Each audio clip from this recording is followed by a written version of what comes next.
नमस्कार, आप देख रहे हैं की न्यूज की खास पेशकश। मैं हूं आपके साथ यशी शुक्ला और सबसे पहले बात करेंगे यूपी की चौखट, आयोग की दस्तक। लखनऊ में चुनाव आयोग की टीम की बैठक। बता दें कि लोकसभा चुनाव की तैयारियों को लेकर बैठक की जाएगी। आज से 3 दिवसीय यूपी दौरे पर है चुनाव आयोग। यूपी के अधिकारियों के साथ आयोग की बैठक होगी। सीसी राजीव कुमार, चुनाव आयुक्त अरुण गोयल आएंगे। राजनीतिक दलों के साथ चुनाव आयोग की होगी बैठक। बता दें कि कल कमिश्नर, डीएम और पुलिस अफसरों के साथ होगी बैठक। आयकर, नारकोटिक्स के अधिकारी भी बुलाए गए हैं। मुख्य सचिव और डीजीपी के साथ भी बैठक होगी।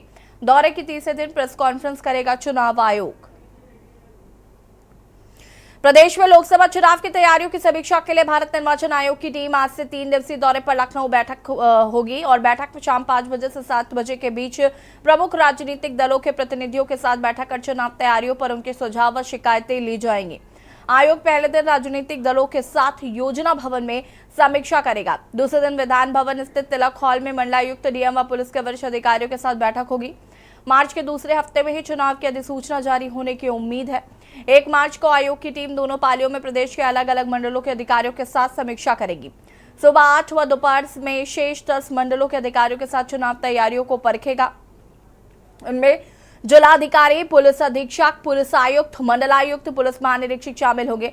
2 मार्च को योजना भवन में सुबह 9:30 बजे से प्रवर्तन एजेंसियां, आयकर, आबकारी, नारकोटिक्स, जीएसटी आदि के अधिकारियों के साथ चुनाव आयोग चर्चा करेगा। दोपहर में मुख्य सचिव और पुलिस महानिदेशक के साथ बैठक होगी। अंत में आयोग मीडिया से भी रूबरू होगा।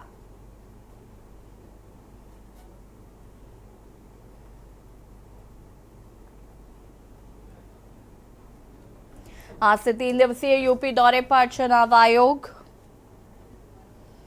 और इसी खबर पर ज्यादा जानकारी के लिए संवाददाता शिवा हमारे साथ जुड़ चुके हैं। शिवा, क्या कुछ जानकारी है? चुनाव आयोग आज लखनऊ पहुंच चुका है और कल से बैठकों का दौर शुरू होगा। देखिए, भारत निर्वाचन आयोग की टीम अब दिल्ली से लखनऊ पहुंच चुकी है और 3 दिवस का इसका पूरा कार्यक्रम है।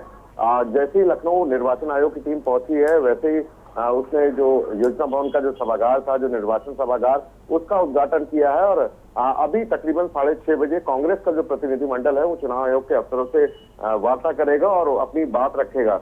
जो निर्वाचन आयोग की टीम है उसमें मुख्य चुनाव आयुक्त राजीव कुमार और चुनाव आयुक्त अरुण गोयल मौजूद है। उसके साथ साथ तमाम जो भारत निर्वाचन आयोग के जो अधिकारी है, जिसमें 7 सदस्यीय टीम है, मौजूद है। कल से बैठकों का दौर ये पूरा चालू होगा, जिसमें उत्तर प्रदेश के तमाम जो एसपी है, डीएम है, पुलिस कमिश्नर है, मंडलायुक्त है, डीआईजी, आईजी, वो सभी डीजीपी के साथ और मुख्य सचिव के साथ अपनी एक वार्ता करेंगे और यहाँ पर योजना भवन के अंदर एक बैठक होगी। उसके साथ साथ जो उसके शाम को परिवर्तन एजेंसियां जैसे कि आयकर, आबकारी, नारकोटिक्स, जीएसटी, इन तमाम जो अधिकारी हैं, इनके साथ भी बैठक होगी और जिसमें मुख्य सचिव और उत्तर प्रदेश के डीजीपी प्रशांत कुमार भी मौजूद होंगे। और तीसरे दिन जो ब्यूरोक्रेसी के जो अफसर है, उनके साथ बैठक करेंगे और बैठक करने के बाद ये सीधे सीधे प्रेस कॉन्फ्रेंस करेंगे और जानकारी देंगे कि आखिरकार जो उन्होंने उत्तर प्रदेश के अंदर जो वोटर लिस्ट की जो बात कही जाए, जो तमाम जो एम्पैनलमेंट के लिए बात कही जाए या ट्रांसफर पोस्टिंग की बात की जाए, उसमें उत्तर प्रदेश के अधिकारियों ने कितना बढ़ चढ़ करके हिस्सा लिया और उसमें कितना कामयाब हुए, ये तमाम जो चीजें हैं वो साझा करेंगे। और आज से जो मीटिंगों का दौर है, उत्तर प्रदेश में जो चुनाव आयोग की जो टीम है उसका दौर शुरू हो चुका है। अब जो राजनीतिक दल जो चुनाव आयोग के लोगों से मिलेंगे, अधिकारियों से मिलेंगे, उसमें क्या कुछ बातें रखते हैं सत्ताधारी पार्टी को लेकर के, ये बड़ी खास बात होगी। लेकिन कल जब दोपहर के बाद जब ये सारी चीजें क्लियर होंगी कि कौन कौन सा राजनीतिक दल चुनाव आयोग के अफसरों से मिला और उसने क्या क्या शिकायतें की है, तो जानना बहुत ज्यादा दिलचस्प होगा कि किन किन अधिकारियों के खिलाफ या किन किन लोगों के खिलाफ तमाम जो राजनीतिक दल है, जो विपक्षी दल है, उन्होंने क्या क्या मुद्दे उठाए। बिल्कुल शिवा, अगर हम बात करें तो चुनाव आयोग प्रेस कॉन्फ्रेंस भी करेगा तीसरे दिन। और अब अगर हम बात करें तो लोकसभा चुनाव नजदीक है, कांग्रेस की भी जो ये आज मुलाकात होने वाली है, ये किस लिहाज से काफी खास हो जाती है? देखिए, क्योंकि कांग्रेस का प्रतिनिधिमंडल मिलने ही वाला था और आज का उसने दिन ये तय किया और ये बताया जा रहा है कि कांग्रेस के प्रतिनिधिमंडल में जितने भी शीर्ष नेता के उत्तर प्रदेश के जो नेता है वो उसमें शामिल होंगे, जिसमें राज्यसभा सांसद प्रमोद तिवारी, पूर्व सांसद पीएल पुनिया, नेता विधानमंडल दल आराधना मिश्रा मोना और उनके साथ साथ जो तमाम कांग्रेस के नेता है वो लोग मिलेंगे और अपनी आपत्तियां दर्ज कराएंगे। हालांकि इस बात को डिस्क्लोज किया गया है कि उनके पास किन किन चीजों को लेकर के आपत्तियां हैं, लेकिन जैसे ही वो चुनाव आयोग के अधिकारियों से मिल करके योजना भवन से बाहर निकलेंगे तो जरूर मीडिया से मुखातिब होते हुए ये बातें बताएंगे कि आखिरकार किन चीजों पे लोकसभा चुनाव को लेकर के उनको आपत्ति है और क्या आपत्ति उन्होंने मुख्य निर्वाचन अधिकारी के सामने दर्ज कराई। बहुत बहुत शुक्रिया आपका जानकारी साझा करने के लिए। और बता दें आपको कि यूपी की चौखट पे आयोग की दस्तक। 3 दिवसीय लखनऊ दौरे पर हैं चुनाव आयोग। यहाँ पर अलग अलग राजनीतिक दलों से मुलाकात करेगा, बैठक भी की जाएगी। और आपको बता दें कि लोकसभा चुनाव नजदीक है, इसको लेकर आयोग का ये दौरा काफी अहम है।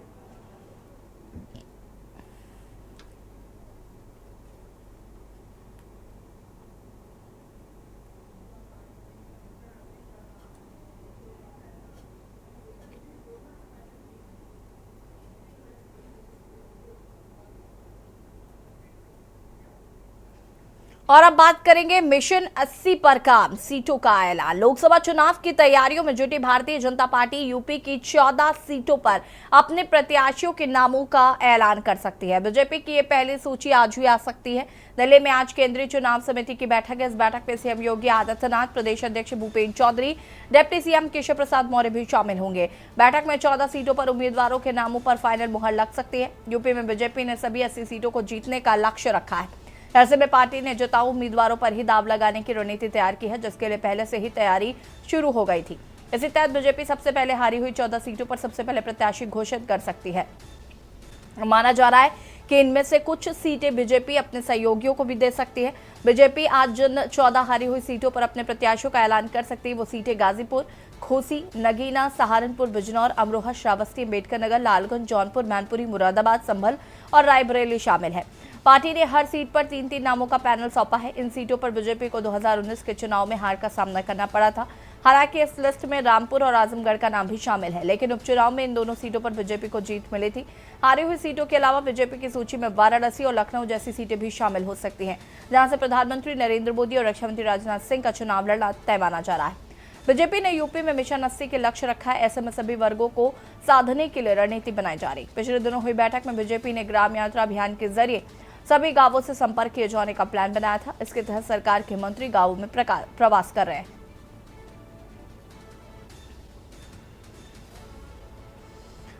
और इसी खबर पर ज्यादा जानकारी के लिए संवाददाता कौशलेंद्र हमारे साथ जुड़ चुके हैं। कौशलेंद्र, क्या कुछ जानकारी है? 14 हारी हुई सीटों पर बीजेपी का मंथन बहुत पहले से ही चल रहा है और सबसे पहले इन्हीं सीटों पर प्रत्याशियों के नाम की घोषणा की जाएगी, मुहर लगेगी। देखिए, बिल्कुल निश्चित तौर पे जिस तरीके से भारतीय जनता पार्टी अपनी उन 14 सीटों के लिए पूरी ताकत लगाना चाहती है, मजबूती से उतरना चाहती, जहां पर उन्हें 2019 में हार का सामना करना पड़ा था। हालांकि इन सारी बिंदुओं से अगर बात चर्चा की जाए तो लगातार कार्य समिति की जो आज की जो बैठक है वो काफी महत्वपूर्ण है। यानी कि दिल्ली में हो रही इस बैठक में अगर हम बात करें तो उत्तर प्रदेश के मुख्यमंत्री योगी आदित्यनाथ मौजूद हैं, साथ ही साथ भूपेन्द्र चौधरी जो कि प्रदेश अध्यक्ष हैं वो मौजूद हैं, साथ दोनों डिप्टी सीएम मौजूद हैं। तो माना जा रहा है कि बहुत जल्द घोषणा हो सकती है उन 14 सीटों को लेकर के, जो इस समय 14 सीटों पे हार का 2019 में सामना करना पड़ा था भारतीय जनता पार्टी को। तो ऐसे में पूरी तरीके से कयास लगाई जा रही है कि आने वाले समय में आज या तो फिर कल या इसी हफ्ते जो है इस लिस्ट को जारी कर दिया जाएगा और इसके साथ ही साथ उन प्रत्याशियों के नाम भी घोषित हो जाएंगे। जी कौशलेंद्र, बिल्कुल। अगर हम बात करें हारी हुई सीटों पर मंथन जारी है, तो कब तक ये लिस्ट आ सकती है? इसको लेकर क्या कोई जानकारी है? देखिए, बिल्कुल जैसे ही आज की जो चुनाव समिति की जो बैठक है ये बहुत कुछ डिपेंड करती है उत्तर प्रदेश में, क्योंकि इससे पहले की जो बैठक हुई थी दिल्ली में, जहां पर सभी पदाधिकारियों को बुलाया गया था। हालांकि उस पदाधिकारियों को जो बुलाया गया था उस बैठक को लेकर के जो निर्णय लिए गए थे, जो सर्वे हुए थे उत्तर प्रदेश में, उस सर्वे के आधार पर जो है रिपोर्ट कार्ड तैयार किया जा रहा है। तो यानी कि उन उम्मीदवारों का रिपोर्ट कार्ड तैयार किया जाएगा जिनकी क्षेत्र में बेहतर काम किया है, उन्होंने क्षेत्र के साथ, जनता के साथ उनका जुड़ाव अच्छा रहा है। तो निश्चित तौर पर बहुत ही जल्द आने की संभावना जताई जा रही है। यानी कि इसकी अभी ये कहना जल्दबाजी होगी कि आज रात तक आ जाएगी, लेकिन ये माना जा रहा है कि बहुत जल्द जो है इस लिस्ट की घोषणा कर दी जाएगी।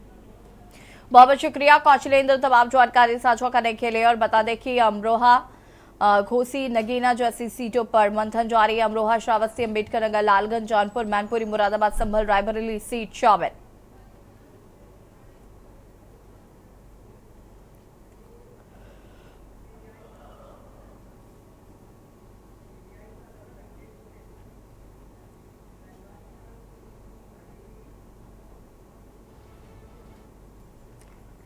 और अब बात करेंगे सीबीआई का समन, अखिलेश को टेंशन। समाजवादी पार्टी के अध्यक्ष अखिलेश यादव ने सीबीआई के समन पर जवाब देते हुए कहा कि सीबीआई की तरफ से जो कागज आया था उसका जवाब दे चुका हूं।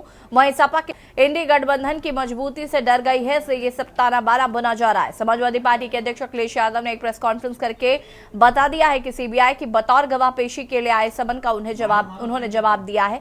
इससे पहले समाजवादी पार्टी की प्रवक्ता ने कहा थी कि अवैध खनन मामले में सीबीआई द्वारा गवाही के लिए भेजे गए समन पर पार्टी प्रमुख अखिलेश यादव आज दिल्ली नहीं जाएंगे। सपा नेता राजेंद्र चौधरी ने कहा कि अखिलेश यादव कहीं नहीं जा रहे और आज वो लखनऊ में एक बैठक में शामिल होंगे। वहीं समाजवादी पार्टी पिछड़ा वर्ग के प्रदेश अध्यक्ष राजपाल कश्यप ने मीडिया से बातचीत में संकेत दे दिए थे कि अखिलेश यादव पार्टी कार्यालय में पीडीए की बैठक में शामिल होंगे।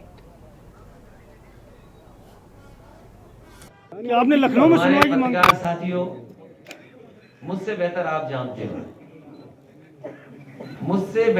जानते हो, समाजवादी पार्टी हर संस्था का सहयोग करती है और कोई पहली बार नहीं हुआ है या पहली बार सीबीआई नहीं बुला रही है। याद करो नेताजी और हमारे परिवार को कितने दिन सीबीआई के अंडर रहना पड़ा। अगर आप राजनीति कर रहे हैं और पीडीए के लिए आप लड़ाई लड़ रहे हैं तो इन सब चीजों का सामना करना पड़ेगा। सुहेलदेव भारतीय समाज पार्टी के राष्ट्रीय अध्यक्ष ओम प्रकाश ने समाजवादी पार्टी के राष्ट्रीय अध्यक्ष अखिलेश यादव पर तंज कसते हुए कहा कि अगर अखिलेश यादव को सीबीआई ने समन भेजा है तो उनको सीबीआई के सामने पेश होना चाहिए। अगर उन्होंने कोई घोटाला नहीं किया है तो पेश होने में क्या समस्या आ रही है। वहीं बात की जाए लोकसभा चुनाव की तो लोकसभा चुनाव में ओम प्रकाश राजभर उत्तर प्रदेश में 3 सीटें, वहीं बिहार में 2 सीटों पर चुनाव लड़ने की दावेदारी पेश कर रहे हैं। इस दौरान ओम प्रकाश राजभर ने मंत्रिमंडल विस्तार को लेकर कहा कि हमें बिल्कुल पता है कि आचार संहिता लगने से पहले मंत्रिमंडल विस्तार जरूरी होगा उत्तर प्रदेश में और इसमें सुहेलदेव पार्टी को भी जगह मिलेगी। अगर अखिलेश जी ये बात कह रहे हैं तो अखिलेश जी को भी सोचना चाहिए। जो आरोप वो लगा रहे हैं वही आरोप ओम प्रकाश राजभर उनके ऊपर लगा रहे हैं। हमारी भी पार्टी के एक विधायक को उन्होंने कितना बड़ा पैकेज दिया, जया बच्चन से कितना बड़ा पैकेज दिलाया। वो कह रहे हैं कि बड़ा पैकेज बीजेपी ने दिया, धमकाया गया, डरवाया गया, ये बात अखिलेश जी कह रहे हैं। तो हम उनसे पूछ रहे हैं कि हमारा जो विधायक जगदीश नारायण राय गया हुआ है, आपने उसको क्रॉस आउट कराया तो कितना जूता मारा था? जूता भे के मारा है कि बिना भिगोए मारा है? कितनी बड़ी रकम दिया है? जया बच्चन से 2 करोड़ दिलाया है कि उससे बड़ा पैकेज दिलाया है? ये बात पहले अखिलेश जी को खुलासा करना चाहिए, तब उसके बाद भारतीय जनता पार्टी के ऊपर आरोप लगाना चाहिए। अगर अखिलेश जी ये बात कह रहे हैं तो अखिलेश जी को भी सोचना। और इसी खबर पर हमारे साथ संदीप मिश्रा जुड़ चुके हैं। संदीप, आज सीबीआई के समन में उनको पेश होना था अखिलेश यादव को, लेकिन वो नहीं गए हैं। इस पर क्या कुछ जानकारी है फिलहाल?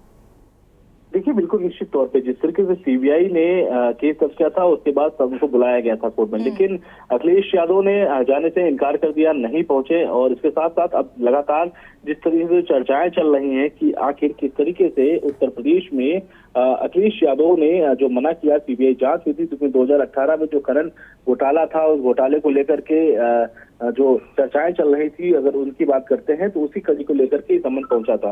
हालांकि इस मामले को लेकर के अखिलेश यादव ने अभी तक इनकार कर रखा है और किसी प्रकार से कोई जवाब भी नहीं दिया गया है। जी, ओम प्रकाश राजभर की भी इसमें प्रतिक्रिया आई। उन्होंने कहा है कि उनको दिल्ली जाना चाहिए था, पेश होना चाहिए था, और अगर वो उन्होंने कुछ ऐसा नहीं किया है तो उनको जवाबदेही उनकी बनती है।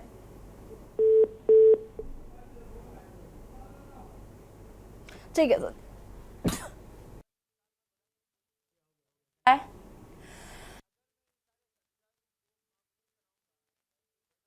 को दिल्ली में सीबीआई को दर्ज कराने थे अपने बयान। फिलहाल अखिलेश यादव दिल्ली नहीं गए हैं।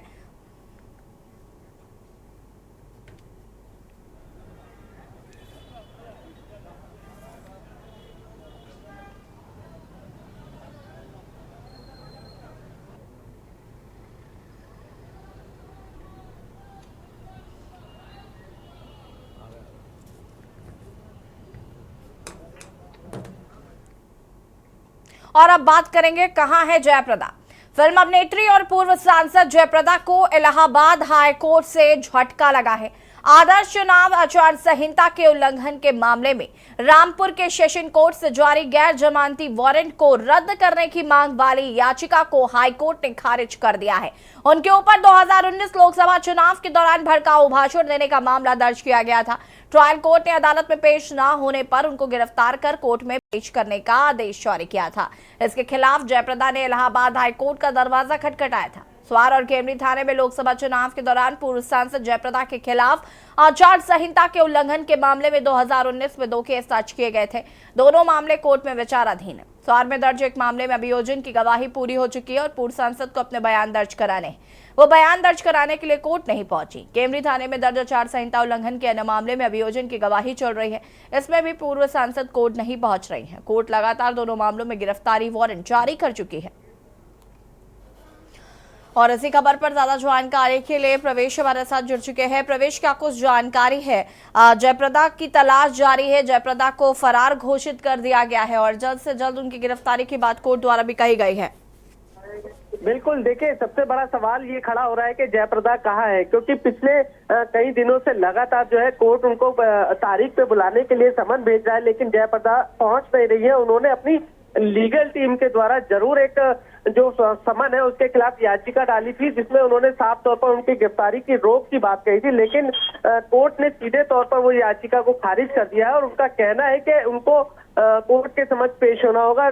मैं आपको बता दूं, जयप्रदा पिछले 2-3 समनों को जो है नकार चुकी है, जिसके बाद कोर्ट ने उनको जो है फरार घोषित किया है और सीधे तौर पर कहूं तो कोर्ट में पेश होने का आदेश पारित किया है। प्रवेश, इस पर क्या किसी तरीके का कोई बयान प्रशासन की तरफ से भी आया है? जयप्रदा की तलाश जारी है, हालांकि जयप्रदा है कहाँ, ये बड़ा सवाल है। बिल्कुल, देखिए मैं आपको बता दूं कि जयप्रदा जो है चुनाव के दौरान भड़काऊ भाषण को लेकर जो है कोर्ट के समक्ष उनको पेश होना है, कोर्ट में उनको बयान देने हैं, लेकिन वो पहुंच नहीं रही है। और बात करें राजनीतिक दल की तो लगातार उन पर टिप्पणी आ रही है। कई नेताओं के बयान सामने आए हैं कि आखिर जयप्रदा को कानून का डर नहीं है, क्या वजह है कि वो कोर्ट के समक्ष पेश नहीं हो रही है। और लगातार कोर्ट की बात करें तो कोर्ट का रुख भी सख्त नजर आ रहा है। जी प्रवेश, बहुत बहुत शुक्रिया आपका जानकारी देने के लिए। बता दें कि फिल्म अभिनेत्री जयप्रदा को हाई कोर्ट से झटका, और आपको बता दें कि जयप्रदा को फरार घोषित किया गया है और जयप्रदा कहाँ है, ये बड़ा सवाल है।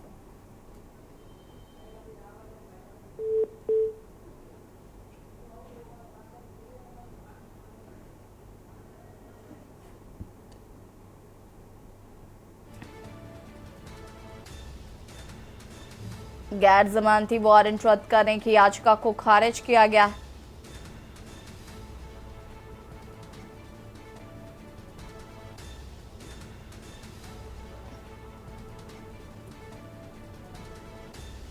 और इसी खबर पर हमारे साथ राहुल मिश्रा फोन लाइन पर जुड़ चुके हैं। राहुल, जयप्रदा कहाँ है, ये सवाल लगातार पूछा जा रहा है कोर्ट द्वारा भी, और पुलिस भी तलाश कर रही है जयप्रदा की। गैर जमानती वारंट याचिका रद्द कर दी गई थी, क्या कुछ जानकारी? जी, आपसे बता दें, हाईकोर्ट का बहुत बड़ा झटका लगा इन्हें।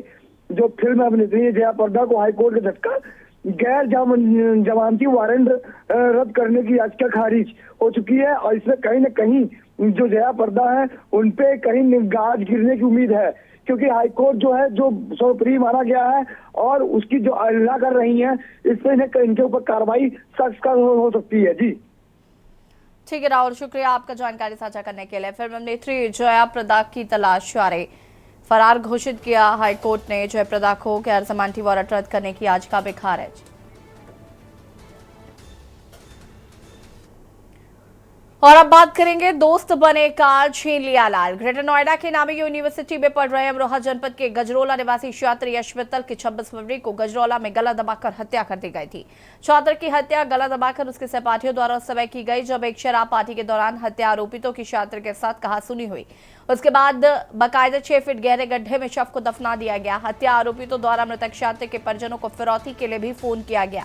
पुलिस तफ्तीश में छात्र के सहपाठी इस हत्या में संदिग्ध दृष्टिगोचर हुए, जिसके बाद पुलिस मुठभेड़ में 3 हत्या आरोपितों को गिरफ्तार किया गया है और शव को गजरौला के खेत में बरामद किया गया।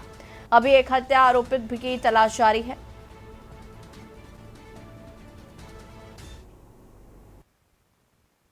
फरवरी 2024 को थाना दादरी पर एक सूचना प्राप्त हुई थी कि एक लड़का है यश मित्तल, जो कि बेनेट यूनिवर्सिटी में पढ़ता है और वो 26 तारीख से अपने हॉस्टल नहीं पहुंचा था। इस सूचना को मिलते ही तत्काल टीम्स का हम लोगों द्वारा गठन किया गया और इसमें जब कुछ सीसीटीवी फुटेजेस का अवलोकन किया गया तो ये पाया गया कि जो ये लड़का है यश मित्तल, ये सकुशल अपने कॉलेज से निकल रहा है फ़ोन पर बात करते हुए। इसके बाद विवेचना के क्रम में CDR का भी अवलोकन किया गया और उसमें कुछ सस्पेक्ट नंबर हमें प्राप्त हुए। उसमें एक सस्पेक्ट था रचित, जो कि उसका मित्र था। रचित से जब पूछताछ करी गई तो रचित ने बताया कि रचित, यश मित्तल, शिवम, शुभम, सुशांत और शुभम चौधरी नाम के लड़के, ये सारे लोग गजरौला के रहने वाले हैं और ये लोग आपस में मित्र हैं और आपस में काफ़ी पार्टी और मिलते जुलते हैं। नवंबर 2023 से इसने बताया कि इनकी मित्रता काफ़ी बड़ी है। उसके बाद इसने बताया कि 26 तारीख को ही गजरौला के एक खेत में पार्टी करने के लिए इन्होंने यश मित्तल को बुलाया था फ़ोन करके, जिसके बाद वो वहाँ गया। उसी पार्टी में इनके बीच में कुछ हॉट टॉक हुई, जिसके बाद इन लोगों ने उसकी हत्या करके शव को वहीं पे एक खेत में गाड़ दिया।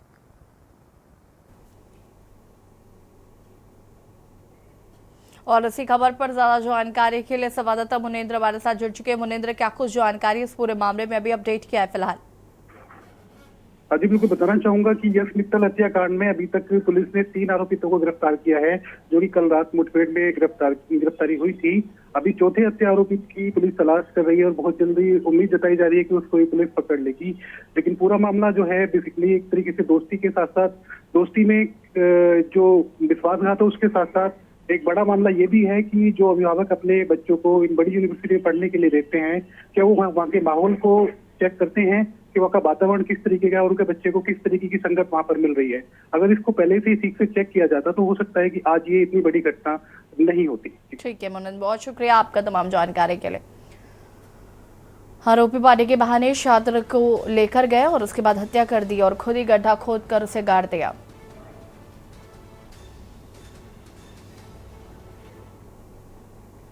और अब बात करेंगे शाहजहां का हुआ हिसाब। टीएमसी के बाहुबली नेता शेख शाहजहां को 55 दिनों की फरारी के बाद आज सुबह गिरफ्तार कर लिया गया। कोर्ट ने उसे 10 दिनों की पुलिस हिरासत में भेज दिया है। शाहजहां को इस साल 5 जनवरी को उत्तर 24 परगना जिले के संदेशखाली में ईडी के अधिकारियों पर हमले के सिलसिले में पश्चिम बंगाल पुलिस द्वारा गिरफ्तार किया गया है। राशन घोटाला और संदेशखाली मामले का आरोपी टीएमसी नेता शाहजहां शेख कई दिनों तक गायब रहने के बाद आखिरकार बंगाल पुलिस की गिरफ्त में आया है। शाहजहां 55 दिनों से फरार चल रहा था और उस पर संदेशखाली में महिलाओं का यौन उत्पीड़न करने के भी आरोप लगे हैं। आपको बता दें कि शाहजहां बांग्लादेश से बंगाल आया था और यहां आकर उसने अपना खौफ का साम्राज्य खड़ा किया। उत्तर 24 परगना का संदेशखाली बांग्लादेश की सीमा से जुड़ा हुआ है, इसी वजह से वो यहाँ आकर रहने लगा। शुरू में शाहजहां ने खेतों, रेत भट्टों पर मजदूर की तरह काम भी किया है। पुलिस के शिकंजे में शाहजहां शेख, बता दें कि 55 दिन की फरारी काटने के बाद पुलिस ने शाहजहां शेख को गिरफ्तार कर लिया। शाहजहां शेख पर महिला उत्पीड़न का भी आरोप लगा है। गिरफ्तारी के बाद शाहजहां शेख को एक और झटका।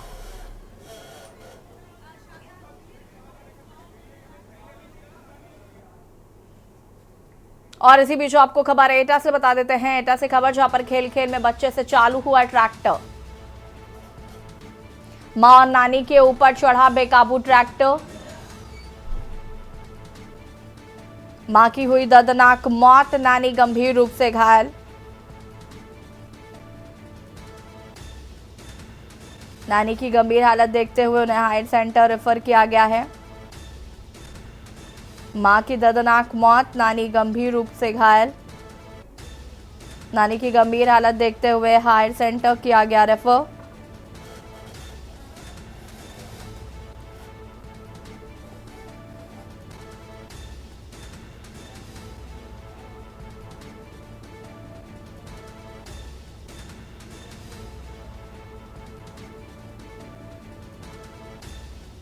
नानी को हायर सेंटर रेफर किया गया है।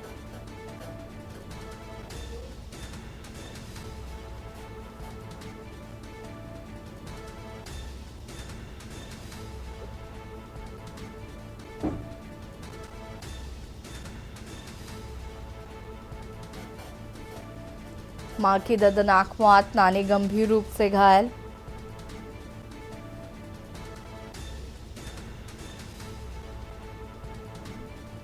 नानी को किया गया हायर सेंटर रेफर।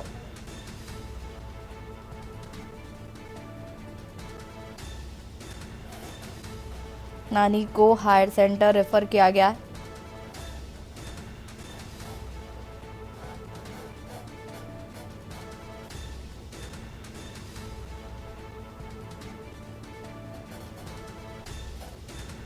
मां की दर्दनाक मौत, नानी गंभीर रूप से घायल। बच्चे से खेल खेल में चालू हुआ था ट्रैक्टर हुआ बेकाबू, नानी और मां पे चढ़ा।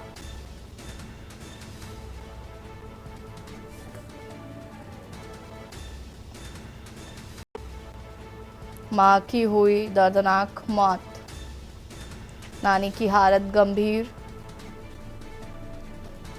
घटना के बाद परिवार में मचा कोहराम।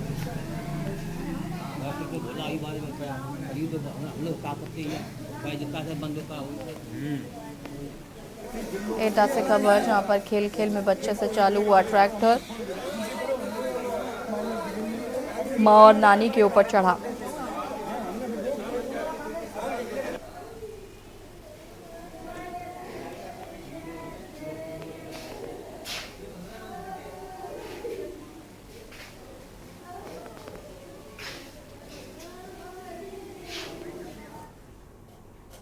और खास विशेष में फिलहाल इतना ही। देखते रहिए न्यूज़ इंडिया। नमस्कार।